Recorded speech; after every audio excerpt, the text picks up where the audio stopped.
Coucou tout le monde, c'est Steph de chez Clafoutis, je suis super contente de vous retrouver pour ce nouveau tuto. Alors là, on va coudre le sac Vanille, c'est un patron qui est gratuit, vous le retrouverez, je vous mets le lien en description sur notre site. Vanille, c'est un patron en 3 tailles, donc ça c'est la plus grande taille, donc ça on est sur la version vraiment sac de plage, ou bien celles qui ont des enfants en bas âge comprendront en quoi c'est super pratique. C'est très simple à coudre, vous allez voir. La version, vous pouvez le coudre avec plein de types de tissus. Alors nous on choisit souvent le velours parce qu'on trouve ça vraiment canon. On va la sortir avec par exemple une petite popeline de coton ou une popeline de viscose, alors qu'on va peut-être entoiler. Je vous montre ici une version que j'ai cousue en canevas. Donc ça, le canevas est à l'extérieur et on a mis le velours à l'intérieur. Et vous avez la dernière petite version, hop, qui est vraiment là. Donc la deuxième version, vous allez pouvoir mettre c'est vraiment version sac à main. Pour les étudiants, vous pouvez mettre un cartable dedans aussi, c'est la bonne taille. Et puis vous avez ici la petite version soit enfant, soit vraiment petit sac à main dans laquelle vous allez mettre un portefeuille, un téléphone. On a prévu une poche doublée à l'intérieur que vous pouvez, hop, je vais essayer de vous montrer, c'est pas simple, que vous pouvez compartimenter comme vous le voulez. Donc là j'ai mis 4 compartiments, un pour le téléphone, 2 pour des bics ou des crayons et un troisième pour mettre ce qu'on veut, des lunettes de soleil par exemple. Tout ça c'est à retrouver, donc le patron est à retrouver sur notre site, vous avez toutes les explications. Évidemment ici dans cette vidéo on va le coudre ensemble. Sachez que vous pouvez choisir évidemment tous les tissus que vous voulez, mais vous pouvez aussi choisir la box. Donc la box elle est disponible sur notre site, c'est ce qu'on appelle une box personal shopper, c'est-à-dire qu'en fait vous allez nous donner vos préférences, vos goûts, et sur base de ça on va vous créer une box personnalisée. Donc vous allez peut-être me dire, moi j'aurais dit, moi j'adore le terracotta, forcément, pour celles qui me connaissent vous savez que j'adore le terracotta, donc voilà.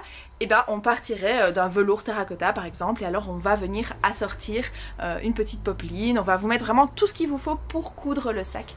N'hésitez pas, tout ça, ça se passe sur le site et c'est parti pour la couture.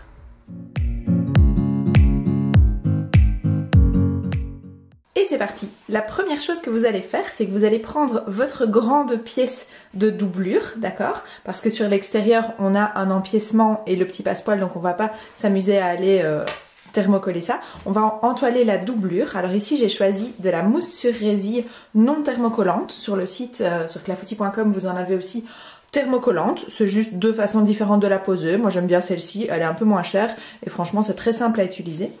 Vous allez venir poser ici votre mousse derrière, donc sur l'envers de vos tissus, donc de votre doublure. Et on va piquer au point droit, tout simple, à 5 mm du bord. Les marges de couture sont comprises et sont de 1 cm. Je vais faire ça pour aussi bien les deux pièces intérieures. Je vais faire ça pour le fond. Moi j'ai décidé que le fond serait en velours. Donc ça c'est le fond de mon sac. Hop. Et je vais aussi faire ça pour mes doublures des petits côtés. Voilà ce que ça vous donne. Alors vous allez couper avec des petits ciseaux de broderie. Ceux-là je les trouve super pratiques. Couper les petits fils, évidemment. Et vous voyez ce que ça vous donne? Vous avez vraiment la pièce qui est entoilée. Si vous avez thermocollé, vous aurez la même chose sans les piqûres. Ici j'ai piqué en rose pour que vous puissiez bien le voir. Il n'y a pas besoin de choisir une couleur adaptée au tissu même à ce moment-ci, parce que de toute façon ça ne se verra pas.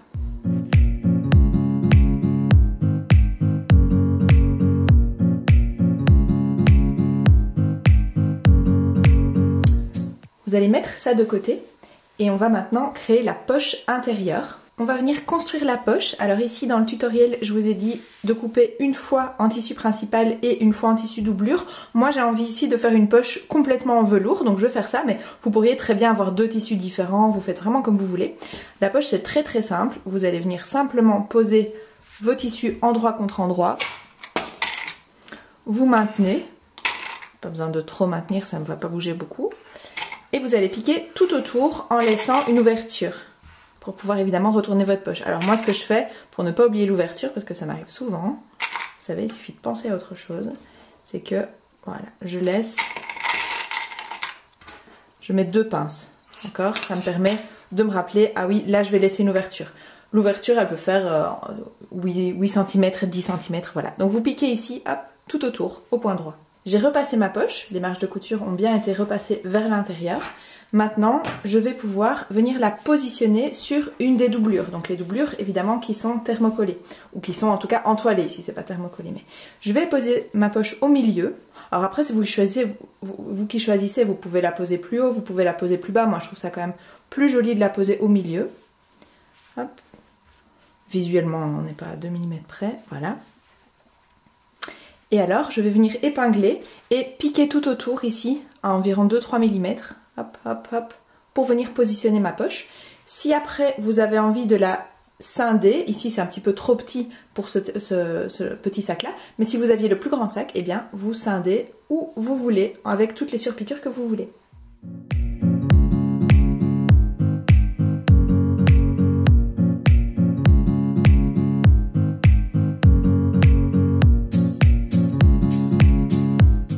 Voilà, votre poche est posée.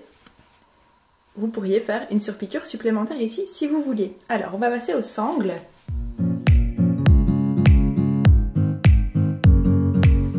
J'ai 2 sangles ici. Je vais les entoiler avec du thermocollant. Alors moi, je vais choisir le H250 qui est un thermocollant un petit peu rigide parce que j'aime bien que la sangle ait de la tenue. Si jamais vous ne thermocollez pas, ça va juste être plus léger et un peu moins solide. C'est une possibilité de ne pas le faire, mais moi je vous conseille vraiment de le faire. Donc voilà à quoi ressemble, je ne l'ai pas encore découpé exprès, le thermocollant H250. Pour les thermocollants, il y a toujours normalement les instructions qui sont écrites. Donc ici, je vais passer avec mon fer, donc ça se lave à 60 degrés, je vais passer avec mon fer 8 secondes, sans vapeur bien évidemment, et sans glisser, d'accord? Donc je vais poser mon fer, 8 secondes, poser mon fer, 8 secondes. Posez mon fer, 8 secondes, jusqu'à ce qu'on ait tout entoilé. Évidemment, on entoile sur l'envers. Donc c'est parti, moi je vais découper les sangles là-dedans et puis je vous montre comment poser le thermocollant. Pour que mon thermocollant fasse bien la même taille que mes sangles, alors soit vous dessinez sur le thermocollant en utilisant les mêmes longueurs que pour les sangles et ça fonctionne. Je trouve que ça prend plus de temps. Moi ce que j'aime bien, c'est de venir positionner simplement mon tissu sur le thermocollant. D'accord? Que vous soyez dans ce sens-là ou dans ce sens-là, ça ne change rien. Et je vais venir découper. Si vous n'êtes pas sûr, alors évidemment, j'ai posé mon thermocollant sur le côté avec la colle, d'accord? Comme ça, c'est déjà fait, après on n'a plus besoin de rien bouger. Donc j'ai mon envers contre, donc l'envers de mon tissu, contre le côté qui a les petites billes de colle. Donc c'est le côté qui est un petit peu brillant, comme ça. Donc je vais juste maintenir mon tissu bien droit dessus.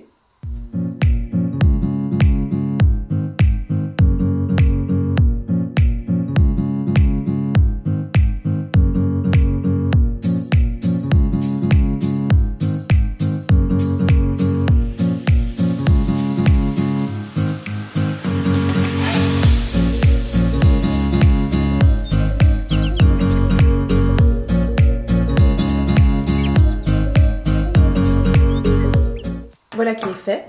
Je vais maintenant venir déposer mon tissu avec le thermocollant. Je vais évidemment enlever les petites épingles et poser mon fer. Hop, hop, hop, hop, comme ça, pendant 8 secondes à chaque fois. J'avoue, moi je fais toujours un petit peu plus. Évidemment, si vous avez choisi un tissu bien plus épais, vous n'avez pas besoin d'entoiler. Et si vous avez choisi des sangles déjà toutes faites, forcément vous passez cette étape. Voilà, j'ai thermocollé. On va laisser reposer à plat pendant 30 minutes plus ou moins. C'est pour ça que dans les étapes, dans les tutos de couture, on vous demande toujours d'entoiler au début. Donc c'est ici évidemment une des premières étapes. Donc je vais les laisser de côté. Pourquoi est-ce qu'on les laisse reposer? Parce que sinon, si on commence à les manipuler et que c'est pas encore bien pris, bien froid, ça risque de créer des petits gondolements, pardon, comme ça. Donc ça va pas être très très joli. On passe à la suite.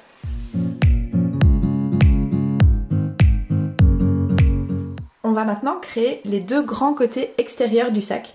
Donc ça c'est la jolie partie, toi jolie, mais vous allez avoir un grand rectangle comme ça, un passepoil, hop, et puis un rectangle au-dessus. Ok? Donc on va d'abord poser le passepoil. Ici je vais, voilà, détacher mes deux petits côtés. Vous allez venir d'abord poser le passepoil, donc là je vais le couper, hein, plus ou moins à la bonne longueur. Hop. Comment est-ce qu'on pose un passepoil? Si vous ne l'avez encore jamais fait, vous allez voir, c'est hyper simple. Le passepoil il fait 1 cm de large et les marges de couture font 1 cm. Donc c'est très très simple. Vous allez venir ici positionnez votre passepoil au bord. Moi je laisse toujours 1 ou 2 mm. Pourquoi? Parce que quand je dis que le passepoil fait 1 cm, c'est avec le petit, voilà, le petit cordon compris. Donc vous venez positionner ici votre passepoil. Vous allez le maintenir avec des pinces ou avec des épingles. Ici, vu que j'ai des tissus faciles non extensibles, je vais juste utiliser des pinces.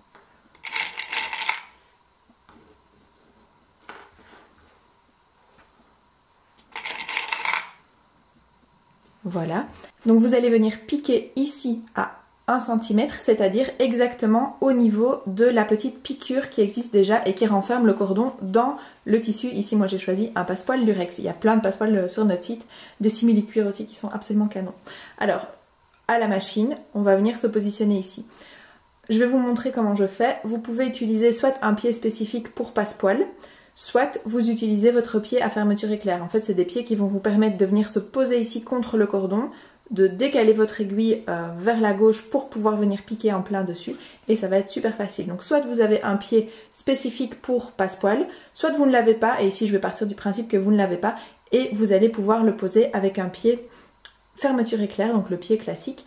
N'hésitez surtout pas à aller voir mon tuto, je vous mets le lien en dessous ou au-dessus, on va voir. Je vous mets le lien vers le tuto comment poser un passepoil. J'ai mis mon petit pied à fermeture éclair. Ils peuvent être différents d'une machine à l'autre, d'une marque à l'autre. En fait, ce qui est important, c'est que le pied vous permette de venir longer le petit cordon, d'accord? Donc ici, moi j'ai un pied à fermeture éclair que je peux clipser à gauche ou clipser à droite. Je ne sais pas si vous voyez ce que je vous montre. Hop. Voilà, je vais essayer de voir. Voilà, vous voyez, je peux venir le clipser à gauche ou venir le clipser à droite. Donc ça, vous avez différents types de pieds à fermeture éclair. Hop. Ils vont tous fonctionner, d'accord? Il faut juste bien trouver votre réglage pour que le petit morceau devant vienne suivre le cordon et que votre aiguille s'aligne, d'accord? Moi ici je suis parfaitement alignée, mais parfois il faut, voilà, là c'est même encore mieux, vous testez avec votre roulette, voilà, si vous arrivez pile au niveau de la couture. Donc hop, c'est parti.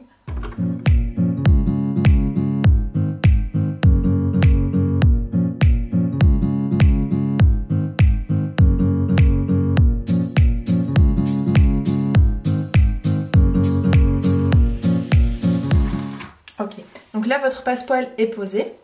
Maintenant on va venir, vous voyez ça va être super joli. On va venir poser la pièce du haut. Donc là faites bien attention à ce qu'elle soit dans le bon sens, d'accord? Donc ici mon motif n'est pas très exigeant par rapport au sens, il n'y en a pas. Par contre si vous avez quelque chose qui doit se retrouver dans le bon sens, bah forcément il faut faire attention. Et donc ce qu'on va faire c'est qu'on va venir épingler ici. Ou mettre des pinces. Hop.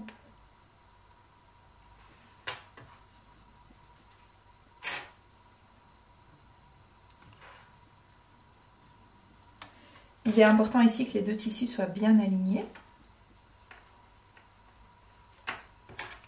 Voilà. Une fois que c'est fait, on va en fait repiquer exactement là où on a piqué. Donc on va utiliser le même pied, on va utiliser les mêmes réglages, sauf qu'en fait on ne va pas piquer sur le passepoil, de toute façon on ne pourrait pas. On va repiquer sur la piqûre qu'on a déjà faite, ce qui va nous permettre de piquer exactement au même endroit et donc d'être parfaitement alignée et parfaitement droite. Voilà, donc je remets le pied correctement et c'est parti.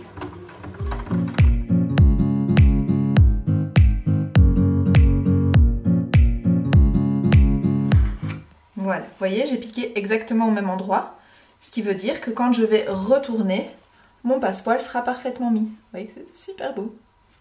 Hop. Vous faites évidemment la même chose de l'autre côté et vous avez vos deux grands côtés qui sont prêts.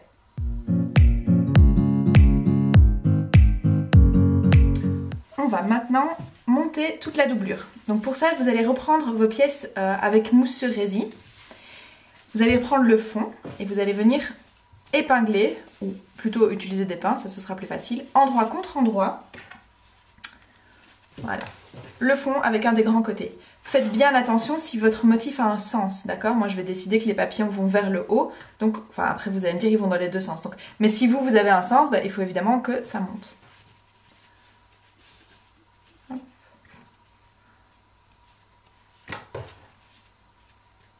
Voilà. Et alors on va piquer ici, tout du long, à 1 cm. Le plus facile, c'est de ne pas piquer la marge de couture des deux côtés parce qu'on est quand même sur pas mal d'épaisseur et ce sera plus facile pour retourner après. Avec des grosses épaisseurs, c'est mieux d'allonger le point. Donc ici, je vais partir sur une longueur de point de 3 mm.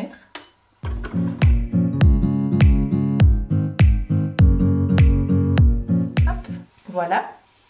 Voilà ce que ça donnera au niveau de l'intérieur. On va faire la même chose pour les autres côtés. La deuxième fois, alors dans le tuto je l'ai fait la première fois mais ça change rien. La deuxième fois, je vais laisser une ouverture, d'accord? Donc je vais laisser une ouverture ici. Donc faites bien attention aussi à mettre votre poche dans le bon sens, si vous en avez fait une. Voilà. Je vais venir piquer et puis laisser une ouverture parce qu'il faudra pouvoir, donc ça fait beaucoup de pinces mais moi sinon je sais que j'oublie. Il suffit que je pense à autre chose. Hop.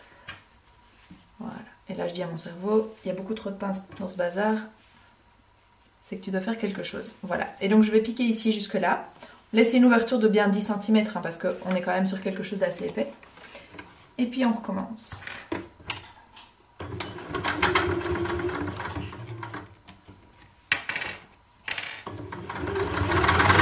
Voilà.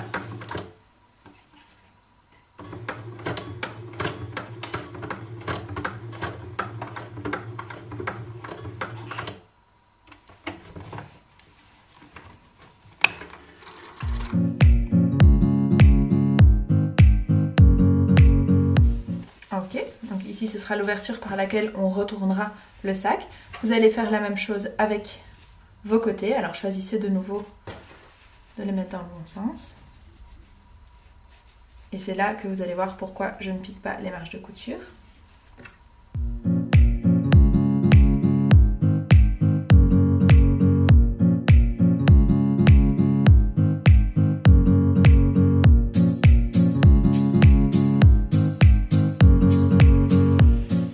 Vous obtenez une jolie croix. Une fois que vous avez la croix, vous allez épingler. Bon, ici c'est très facile, hein, donc je vais juste utiliser une pince.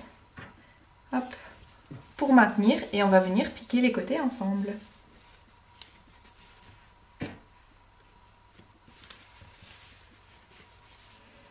Et notre doublure sera finie déjà.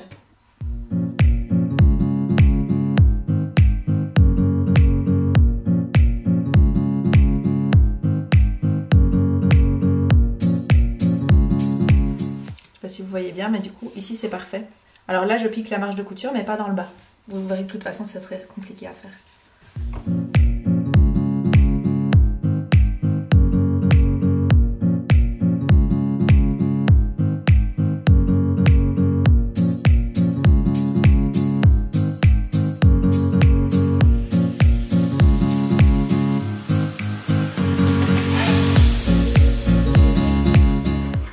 Voilà, je vais couper tous mes petits fils, mais on a une doublure qui est complètement finie. C'est super beau. Et où il y a évidemment ce petit trou pour pouvoir retourner le tout à l'heure. Vous me voyez arriver, on va évidemment faire exactement la même chose avec le tissu principal, le tissu extérieur.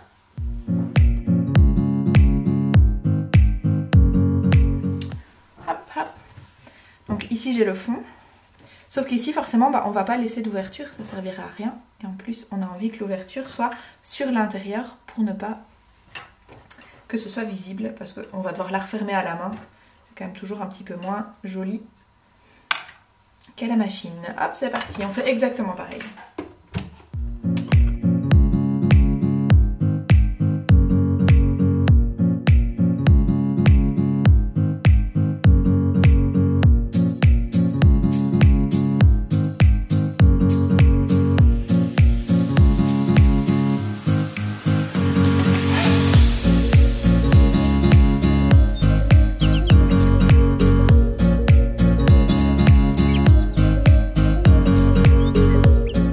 Décidez ici de si vous voulez que le passepoil remonte plutôt ou descende. Moi je vais décider qu'il descend parce que sur les tissus que j'ai utilisés, je trouve ça plus joli comme ça. Donc s'il descend, ça veut dire que je remonte la marge de couture. Donc ma marge de couture va être comme ça. Ça c'est vraiment un choix esthétique et ça dépend des épaisseurs notamment de vos tissus. Il faut juste que ce soit vraiment la même chose des deux côtés.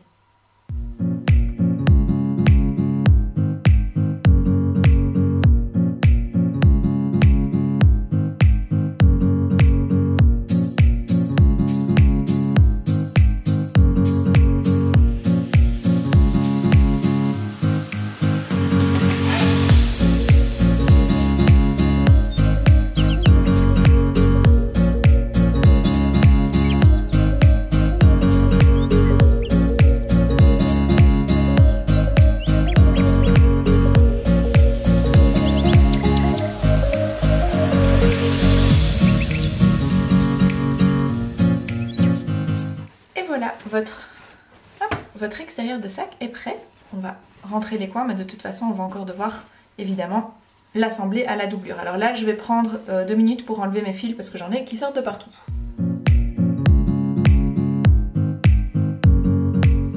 On va terminer les sangles, on les a laissées reposer. Alors je sais que dans le tuto je mets tout en une étape, mais vu que je vous dis d'attendre 30 minutes en général, c'est bien, vous passez à la suite. Ici je vais replier ma sangle endroit contre endroit, donc là je l'ai déjà fait, là c'est pas encore fait, donc je vais venir plier ici, pardon, envers contre envers ma sangle, hop hop, ok, passer un coup de fer, et puis une fois que c'est fait, on vient plier chaque côté, replier sur 1 cm pour obtenir ceci. Donc j'ai une pliure au milieu et j'ai une pliure ici à 1 cm, je vais maintenir ici avec des pinces.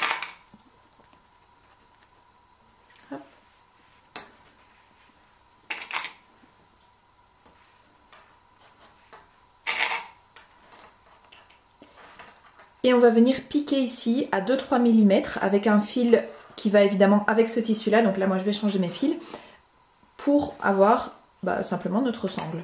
Et on est parti pour le montage final. Donc vous allez prendre votre doublure que vous avez laissée sur l'envers.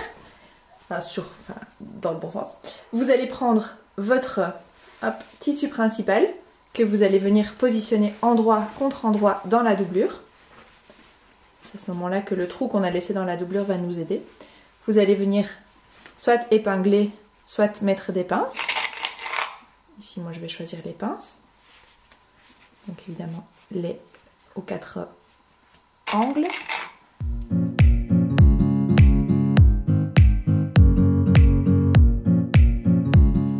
Voilà. Une fois que les 4 angles sont faits, on va venir ajouter les sangles, d'accord? Donc les sangles, vous allez surtout pas les ajouter comme ça, puisque quand on va retourner, ça n'ira pas. Vous devez les ajouter dedans. Donc attention à ne pas les twister. Donc je vais venir comme ça, vous voyez, hop, les ajouter. Et alors là, la largeur, c'est un petit peu comme vous voulez. Donc moi, ce que j'aime bien faire, c'est les placer au pif, et puis après rectifier en fonction de ce que visuellement je trouve joli. Vous voyez ici, et puis après je vais mesurer. Voilà, et donc si jamais je fais ça, j'aurai un sac, hop là, j'aurai un sac qui ressemble à ça. Ça me va très bien. Donc ce que je vais faire ici, c'est que je vais venir mesurer la distance entre, vous voyez, je vais noter que ma sangle commence là et qu'elle vient se terminer là. Et puis je vais mesurer ça des 4 côtés. Hop, hop. Voilà. C'est même encore plus facile comme ça. Donc entre ma marge de couture, je ne sais pas si vous voyez bien, et le début de ma sangle, j'ai exactement 4 cm. Et donc tout simplement, je vais venir ici reporter 4 cm.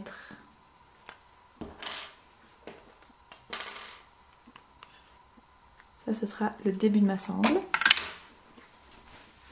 Hop, ici je décale juste un petit peu mes pinces pour pouvoir mesurer. 4 cm. Ça dépend vraiment de vous, ça dépend de la taille du sac. Hop, ça dépend de vos goûts. Voilà, et donc je vais venir positionner mes sangles comme ça. Donc, essayez de mettre la piqûre vers l'intérieur. Donc, hop, hop. Voilà, ma piqûre vers l'intérieur, sur l'endroit. Voilà. Votre sangle est placée.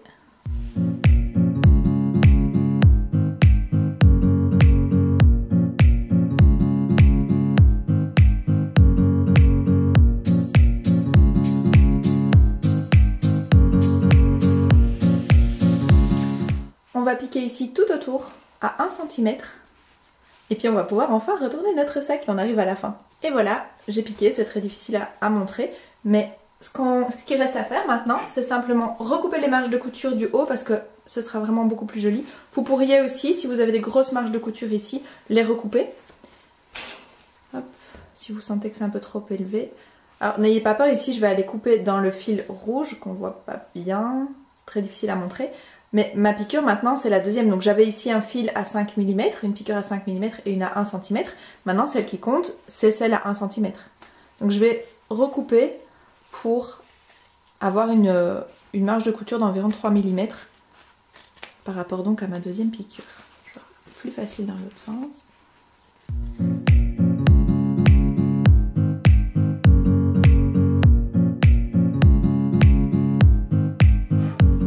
Une fois qu'on a tout sorti, en fait il reste simplement cette petite piqûre à venir fermer. Alors soit vous venez la fermer à la main comme on avait dit, soit vous venez même la fermer à la machine, ce sera pas visible, d'accord? C'est un peu délicat entre guillemets parce que vous avez votre rési, votre mousse sur rési.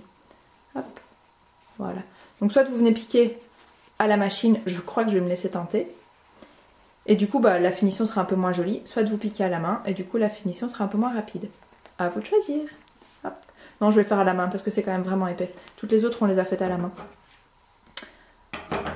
Je fais ça et puis je vous montre. Après, en fait, il n'y a plus rien à montrer. Vous rentrez le sac, donc vous rentrez la doublure à l'intérieur du tissu extérieur et votre sac est terminé. Voilà, vous avez vu, c'était super facile. N'hésitez pas à vous abonner à la chaîne, comme ça vous ne ratez pas les prochains tutos. N'hésitez pas à aller voir sur le site tous les tissus que vous pourriez utiliser. Je vous dis à très bientôt.